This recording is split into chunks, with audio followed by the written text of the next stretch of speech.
बुद्ध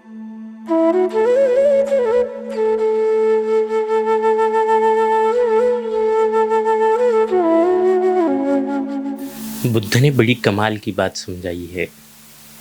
जो मूर्ख अपनी मूर्खता को समझता है, इस समझ के कारण वह पंडित है। जो मूर्ख होकर भी अपने को पंडित समझता है, वही यथार्थ में मूर्ख है।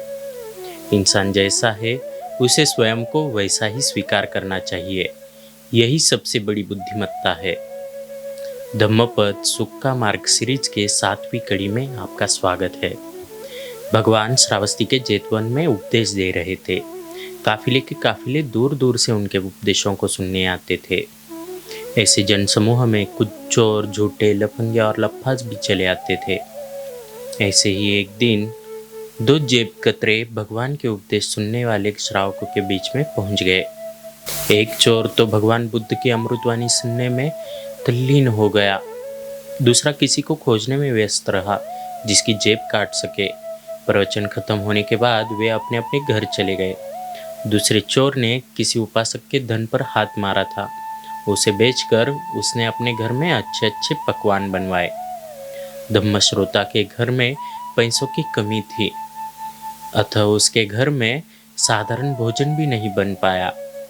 चोर अपनी कमाई पर बहुत प्रसन्न था तथा उसने अपने धम्मश्रोता मित्र को कहा, तू तो अपने को बहुत बड़ा विद्वान समझता है, पर कहाँ गई तुम्हारी विद्वत्ता? तुम तो अपने लिए भोजन का भी प्रबंध नहीं कर पाए। उस पर पहले मित्र ने सोचा, मेरा मित्र निश्चय ही मूर्खतावश इस प्रकार की बात कर रहा है। उसने काम तो गलत किया है, पर बातें ऐसी कर रहा है जैसे उसने कोई सत्कर्म किया हो। धम्मश्रोता बाद में विहार में गया और शास्ता को पूरी कहानी सुनाई। तथागत ने धम्म देशना कर सार सार समझाया। यो बालो मय्यति बाल्यं पंडितो वापि तेन सो बालो च पंडितमानी सवे बालोति उच्यति। जब मूर्ख अपनी मूर्खता को समझता है, इस कारण वह पंडित है।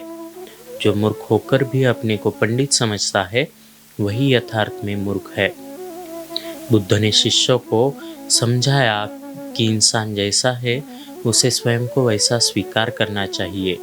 यही सबसे बड़ी बुद्धिमत्ता है। बेईमान व्यक्ति अगर स्वीकार कर ले कि वह बेईमान है, तो फिर संभावना है कि वह बेईमानी से अपने को मुक्त करे।